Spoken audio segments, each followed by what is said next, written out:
This is Jeffrey Epstein, but his name right there says Marius Robert. Surname Fortelny, nationality Austrian.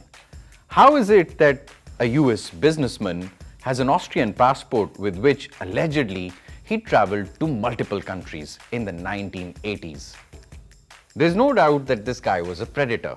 The real mystery, however, is how a man like that built such powerful connections, and is this passport really the reason why some intelligence officials say that he had Mossad links? This isn't about conspiracy theories, it's about documented relationships, public statements, and financial links. I'll connect the dots, you make the call. July 2019. The FBI raids Jeffrey Epstein's Manhattan mansion and they find the usual horrors. The massage tables, the hard drives, but inside a steel safe, buried under piles of cash and diamonds, they find something that doesn't belong to a sex offender. They find this, an Austrian passport. The photo, definitely Jeffrey Epstein, but the name? Marius Robert Fortelny. Now, hold on. Why would a Jewish American financier in the 1980s have a fake Austrian passport? I looked it up. Marius Robert Fortelny wasn't just a random alias. He was a real person. A real Austrian living in New York.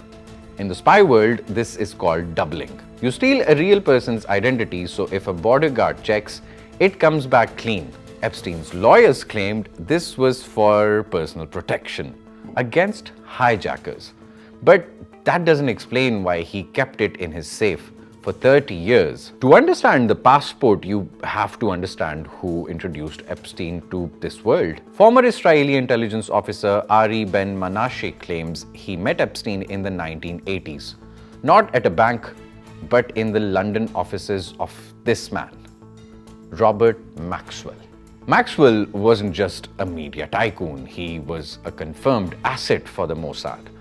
When he died, he was given a state funeral in Israel, attended by the heads of intelligence. Maxwell was the prototype, Epstein was the upgrade. Now, I must introduce you to this guy, John Kiriakou, a former CIA officer and whistleblower who believes Jeffrey Epstein was working for Israeli intelligence.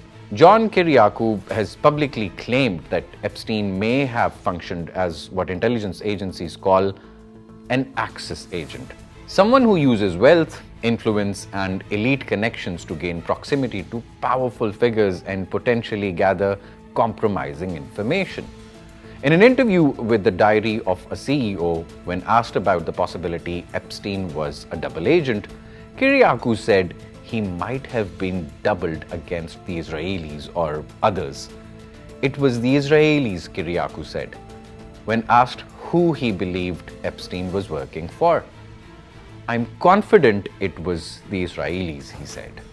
Now, Epstein didn't make his money trading stocks. His billions came from Leslie Wexner, the billionaire founder of retail brand like Victoria's Secret. In 1991, Wexner gave Epstein full power of attorney over his massive fortune.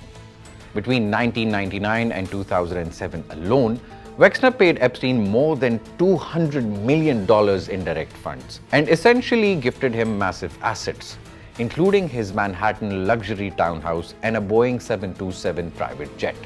Leslie Wexner is also the co-founder of the Mega Group, a secretive club of billionaires with deep ties to Israeli interests. And it didn't stop with cash, it went to tech. Epstein heavily invested in a company called Carbine, a 911 emergency software. The chairman, Ehud Barak, the former Prime Minister of Israel. Why is a sex trafficker funding emergency response software run by a former head of state? Now, we keep asking how Epstein made his money, but maybe that's the wrong question. When you look at the passport, the Mossad mentors, and his funding of military intelligence tech, the question isn't how he got rich. The question is, who was signing those checks?